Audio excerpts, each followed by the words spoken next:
Hi ಎಲ್ಲರಿಗೂ ನಮಸ್ಕಾರ. Welcome to Shalini ಕೈಪಾಕ. ಇವತ್ತಿನ ವಿಡಿಯೋದಲ್ಲಿ ವೆಜಿಟೇಬಲ್ ಕುರ್ಮಾ ಅಥವಾ ವೆಜಿಟೇಬಲ್ ಸಾಗುನ ಹೇಗೆ ಮಾಡೋದು ಅಂತ ತೋರಿಸ್ತಾ ಇದ್ದೀನಿ. ಕಡಿಮೆ ಪದಾರ್ಥನ ಉಪಯೋಗಿಸ್ಕೊಂಡು ತುಂಬಾ ರುಚಿಕರವಾಗಿ ಈ ಸಾಗುನ ಮಾಡ್ಬೋದು. ಮಾಡೋದಂತೂ ತುಂಬಾ ಈಸಿ. ಗೀ ರೈಸ್ ಜೊತೆ, ವೈಟ್ ರೈಸ್ ಜೊತೆ, ಚಪಾತಿ, ರೊಟ್ಟಿ, ದೋಸೆ, ಇಡ್ಲಿ ಎಲ್ಲದಕ್ಕೂ ಕೂಡ ತುಂಬಾ ಚೆನ್ನಾಗಿ ಹೊಂದ್ಕೊಳ್ಳುತ್ತೆ. ಬನ್ನಿ ಈ ರೆಸಿಪಿನ ಹೇಗೆ ಮಾಡೋದು ಅಂತ ನೋಡೋಣ. ಮೊದಲು ಇಲ್ಲಿ ಒಂದು ಮಿಕ್ಸಿ ಜಾರ್ನ ತೊಗೊಂಡಿದ್ದೀನಿ. ಒಂದು ಮಸಾಲಾನ ರುಬ್ಕೋಬೇಕು. ಕಾಲು ಹಿಡಿಯೋಷ್ಟು ಕೊತ್ತಂಬರಿ ಸೊಪ್ಪನ್ನು ಹಾಕ್ಕೊಳ್ತಾ ಇದ್ದೀನಿ. ಒಂದು ದಪ್ಪ ಸೈಜ್ ಈರುಳ್ಳಿನ ಈ ರೀತಿ ಕಟ್ ಮಾಡಿ ಹಾಕ್ಕೊಳ್ತಾ ಇದ್ದೀನಿ. ಈರುಳ್ಳಿ ಹಾಕ್ಕೊಂಡಾದ್ಮೇಲೆ ಒಂದು ಟೊಮೆಟೊನ ಹಾಕ್ಕೊಳ್ತಾ ಇದ್ದೀನಿ. ದಪ್ಪ ಸೈಜ್ದು ಒಂದು ಟೊಮೆಟೊ. ಇದಕ್ಕೆ ಜಾಸ್ತಿ ಮಸಾಲ ಏನು ಬೇಡ. ಕಾಲು ಬೌಲಾಗುವಷ್ಟು ಹಸಿ ತೆಂಗಿನಕಾಯಿ ತುರಿ ಹಾಕ್ಕೊಳ್ತಾ ಇದ್ದೀನಿ. 8ರಿಂದ 10 ಗೋಡಂಬಿನ ಹಾಕ್ಕೊಳ್ತಾ ಇದ್ದೀನಿ. ಗೋಡಂಬಿ ಬೇಡ ಅಂದರೆ ಅರ್ಧ ಸ್ಪೂನ್ ಗಸಗಸೆ ಹಾಕ್ಕೊಳ್ಳಿ. ಅರ್ಧ ಸ್ಪೂನಷ್ಟು ಧನಿಯಾ ಪುಡಿ ಹಾಕ್ಕೊಂಡಿದ್ದೀನಿ. ಅರ್ಧ ಸ್ಪೂನ್ ಆಗೋಷ್ಟು ಹುರ್ಗಡ್ಲೆ ಹಾಕ್ಕೊಂಡು ಖಾರಕ್ಕೆ ತಕ್ಕಷ್ಟು ಹಸಿಮೆಣಸಿನ್ಕಾಯಿನ ಹಾಕ್ಕೋಬೇಕು. ನಾನಿಲ್ಲಿ 7ರಿಂದ 8 ಹಸಿಮೆಣಸಿನ್ಕಾಯಿನ ಹಾಕ್ಕೊಂಡಿದ್ದೀನಿ. ಇದಿಷ್ಟು ಹಾಕಿದ್ಮೇಲೆ 4 ಲವಂಗ, 1 ಏಲಕ್ಕಿ, 1 ಇಂಚು ಚಕ್ಕೆನ ಈ ರೀತಿ ಮುರಿದು ಹಾಕ್ಕೋಬೇಕು. ನೀಟಾಗಿ ಪೇಸ್ಟ್ ಆಗುತ್ತೆ. ಇವಾಗ ರುಬ್ಬೋದಕ್ಕೆ ಬೇಕಾದಷ್ಟು ನೀರನ್ನು ಹಾಕ್ಕೊಂಡು ನೈಸಾಗಿ ಪೇಸ್ಟ್ ಮಾಡಿ ಇಟ್ಕೋಬೇಕು. ಈ ಕಡೆ ನೋಡಿ, ಬಟಾಣಿನ ಒಣಗಿರೋ ಬಟಾಣಿ ಆಗಿರೋದ್ರಿಂದ 2 ವಿಷಲ್ ಹಾಕ್ಸಿ ಇಟ್ಕೊಂಡಿದ್ದೀನಿ. ಹಸಿ ಬಟಾಣಿ ಆದರೆ ಡೈರೆಕ್ಟ್ ಹಾಕೋಬೋದು. ಈ ಕಡೆ ತರಕಾರಿಗಳನ್ನು ಕೂಡ ಕಟ್ ಮಾಡಿ ಇಟ್ಕೊಂಡಿದ್ದೀನಿ. ಎಲೆಕೋಸು, ಆಲೂಗಡ್ಡೆ, ಬೀನ್ಸ್, ಬಟಾಣಿ, ನವಿಲುಕೋಸು ಇದಿಷ್ಟನ್ನು ಎಲ್ಲ ಕಟ್ ಮಾಡಿ ಇಟ್ಕೊಂಡಿದ್ದೀನಿ. ನೀವು ಇದೇ ತರಕಾರಿ ಹಾಕೋಬೇಕು ಅಂತಿಲ್ಲ, ಯಾವುದಾದ್ರೂ ಕೂಡ ತರಕಾರಿನ ಹಾಕೋಬೋದು. ಅರ್ಧ ಕ್ಯಾಪ್ಸಿಕಮ್ನ ಕೂಡ ಹಾಕ್ಕೊಂಡಿದ್ದೀನಿ. ಟೇಸ್ಟು ಚೆನ್ನಾಗಿರುತ್ತೆ. ಬೇಡ ಅಂದರೆ ಕಂಪ್ಲೀಟಾಗಿ ಕ್ಯಾಪ್ಸಿಕಮ್ನ ಸ್ಕಿಪ್ ಮಾಡ್ಬೋದು. ಈಗ ನೋಡಿ, ಮಸಾಲ ಕೂಡ ರೆಡಿಯಾಗಿದೆ. ಇವಾಗ ಒಗ್ಗರಣೆ ಇಟ್ಕೊಳ್ಳೋಣ. ಒಂದು ಕುಕ್ಕರ್ ಇಟ್ಕೊಂಡಿದ್ದೀನಿ. ಕುಕ್ಕರ್ ಬಿಸಿ ಆದಮೇಲೆ 2ರಿಂದ 3 ಸ್ಪೂನ್ ಎಣ್ಣೆ ಹಾಕೋಬೇಕು. ಎಣ್ಣೆನ ಚೆನ್ನಾಗಿ ಕಾಯಿಸ್ಕೋಬೇಕು.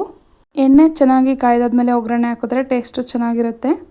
1/4 ಸ್ಪೂನ್ ಆಗುವಷ್ಟು ಸೋಂಪು, 1/4 ಸ್ಪೂನ್ ಆಗುವಷ್ಟು ಸಾಸಿವೆನ ಹಾಕ್ಕೊಂಡು, ಒಂದು ಪಲಾವ್ ಎಲೆನ ಈ ರೀತಿ ಕಟ್ ಮಾಡಿ ಹಾಕ್ಕೊಂಡು ಒಂದು ಅರ್ಧ ನಿಮಿಷ ಫ್ರೈ ಮಾಡ್ಕೊಂಡಾದ್ಮೇಲೆ ಈರುಳ್ಳಿನ ಹಾಕೋಬೇಕು. ಈರುಳ್ಳಿನ ತೆಳುವಾಗಿ ಈ ರೀತಿ ಉದ್ದಾಗಿ ಕಟ್ ಮಾಡಿ ಹಾಕೋಬೇಕು. ಒಂದು ದಪ್ಪ ಸೈಜ್ ಈರುಳ್ಳಿನ ಹಾಕ್ಕೊಂಡು ಈರುಳ್ಳಿ ಹಸಿ ವಾಸನೆ ಹೋಗೋವರೆಗೂ ಲೈಟಾಗಿ ಕಲರ್ ಚೇಂಜ್ ಆಗೋವರೆಗೂ ಫ್ರೈ ಮಾಡ್ಕೋಬೇಕು. ಮೀಡಿಯಮ್ ಟು ಹೈ ಫ್ಲೇಮಲ್ಲಿ ಒಗ್ಗರಣೆಯಲ್ಲಿ ಚೆನ್ನಾಗಿ ಫ್ರೈ ಮಾಡ್ಕೊಂಡಾದ್ಮೇಲೆ ಒಂದು ಟೊಮೆಟೊನ ಹಾಕ್ಕೊಳ್ತಾ ಇದ್ದೀನಿ. ಚಿಕ್ಕ ಸೈಜ್ದು ಒಂದು ಟೊಮೆಟೊನ ಈ ರೀತಿ ಸಣ್ಣದಾಗಿ ಕಟ್ ಮಾಡಿ ಹಾಕ್ಕೋಬೇಕು. ಟೊಮೆಟೊನ ಸಾಫ್ಟಾಗಿ ಬೇಯಿಸ್ಕೋಬೇಕು ಒಗ್ಗರಣೆಯಲ್ಲಿ. ಮೇಯ್ನು ನಾವು ಒಗ್ಗರಣೆಯಲ್ಲಿ ಎಲ್ಲ ಪದಾರ್ಥಗಳನ್ನು ಫ್ರೈ ಮಾಡಿಕೊಂಡ್ರೆ ಟೇಸ್ಟು ತುಂಬಾ ಚೆನ್ನಾಗಿರುತ್ತೆ. ಇವಾಗ ಒಂದು ಅರ್ಧ ಸ್ಪೂನ್ ಆಗುವಷ್ಟು ಶುಂಠಿ ಬೆಳ್ಳುಳ್ಳಿ ಪೇಸ್ಟನ್ನು ಹಾಕ್ಕೊಂಡಿದ್ದೀನಿ. ಶುಂಠಿ ಬೆಳ್ಳುಳ್ಳಿ ಪೇಸ್ಟ್ ಇಲ್ಲಾಂದರೆ ರುಬ್ಬೋದಕ್ಕೇ ಶುಂಠಿ ಮತ್ತು ಬೆಳ್ಳುಳ್ಳಿನ ಹಾಕ್ಕೋಬೋದು.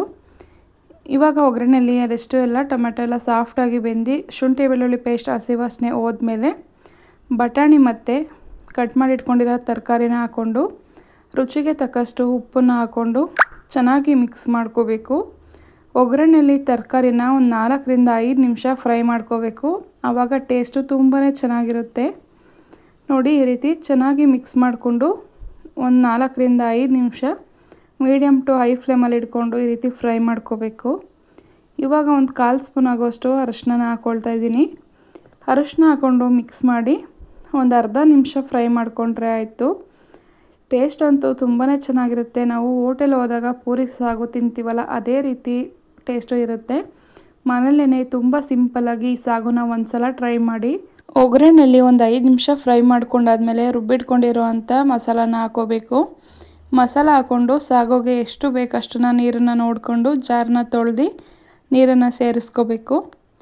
ಇವಾಗ ನೀರನ್ನು ಸೇರಿಸ್ಕೊಂಡ್ಮೇಲೆ ಚೆನ್ನಾಗಿ ಒಂದು ಸಲ ಮಿಕ್ಸ್ ಮಾಡ್ಕೋಬೇಕು. ತುಂಬ ತೆಳುವಾಗಿ ಮಾಡ್ಕೋಬಾರ್ದು, ಸಾರು ಥರ ಆಗೋಗ್ಬಿಡುತ್ತೆ. ಈ ರೀತಿ ಸ್ವಲ್ಪ ಗಟ್ಟಿಯಾಗೇ ಇರಬೇಕು. ನೋಡಿ, ಈ ಕನ್ಸಿಸ್ಟೆನ್ಸಿಲಿ ಮಾಡ್ಕೋಬೇಕು. ಟೇಸ್ಟ್ ಅಂತೂ ತುಂಬಾ ಚೆನ್ನಾಗಿರುತ್ತೆ. ಇದಕ್ಕೆ ನೀವು ಮತ್ತೆ ಹೂಕೋಸು ಕೂಡ ಸೇರಿಸ್ಬೋದು. ಇವಾಗ ಮತ್ತೆ ಸ್ವಲ್ಪ ನೀರು ಬೇಕು ಅನ್ನಿಸ್ತು. 2 ವಿಷಲ್ ಹಾಕಿಸ್ತೀವಲ್ಲ, ಹಂಗಾಗಿ ಸ್ವಲ್ಪ ಗಟ್ಟಿಯಾಗುತ್ತೆ ಅಂತ ಮತ್ತೆ ಸ್ವಲ್ಪ ನೀರನ್ನು ಹಾಕ್ಕೊಂಡು ಚೆನ್ನಾಗಿ ಮಿಕ್ಸ್ ಮಾಡ್ಕೊಳ್ತಾ ಇದ್ದೀನಿ.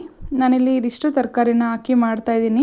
ಇವಾಗ ಇದನ್ನೆಲ್ಲ ಚೆನ್ನಾಗಿ ಮಿಕ್ಸ್ ಮಾಡಿಕೊಂಡು ರುಚಿ ನೋಡಿಕೊಂಡು ಬೇಕು ಅಂತಂದರೆ ಸ್ವಲ್ಪ ಉಪ್ಪನ್ನು ಹಾಕಿ ಲಿಡ್ ಕ್ಲೋಸ್ ಮಾಡಿ 2 ವಿಷಲ್ ಹಾಕಿಸ್ಕೊಂಡ್ರೆ ಆಯಿತು. ತುಂಬಾ ಟೇಸ್ಟಿಯಾಗಿರೋವಂಥ ವೆಜಿಟೇಬಲ್ಸ್ ಸಾಗು ರೆಡಿ ಆಗುತ್ತೆ. ನೋಡಿ, ಇವಾಗ ಲಿಡ್ ಓಪನ್ ಮಾಡಿ ತೋರಿಸ್ತಾ ಇದ್ದೀನಿ. ತುಂಬಾ ಸುತ್ತ ಎಲ್ಲ ಚೆನ್ನಾಗಿ ಎಣ್ಣೆ ಬಿಟ್ಟಿದೆ.